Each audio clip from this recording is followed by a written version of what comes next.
Aujourd'hui, on vous emmène au musée d'Orsay pour une expérience mystique unique. L'idée de l'exposition, eh bien, c'est de nous faire revivre le cheminement mystique des artistes de la fin du 19e qui, à l'aube de l'abstraction, vont chercher dans la nature des réponses à leurs questions les plus profondes. On est à une époque où tout s'accélère, la science fait des avancées fulgurantes.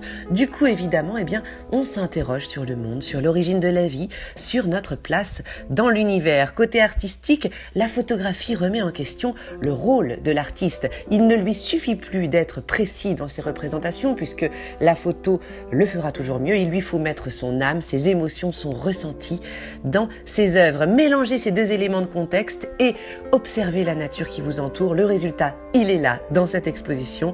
On va regarder le monde de l'époque avec les yeux des plus grands artistes, des regards émerveillés pour beaucoup, interrogateurs aussi, inquiets parfois, fascinés toujours. La lumière, la neige, les saisons, les artistes voient en cette beauté naturelle la preuve de l'existence de Dieu. Regardez un peu ces paysages de montagne, l'immensité de l'horizon, la splendeur des neiges éternelles devenues roses par les jeux de lumière et effectivement, eh bien, on comprend que cette beauté est presque irréelle, elle transcende notre petite humanité. Regardez maintenant ces étoiles, imaginez les astres, les autres planètes. Y a-t-il une autre vie quelque part dans l'univers? Sommes-nous les seuls élus?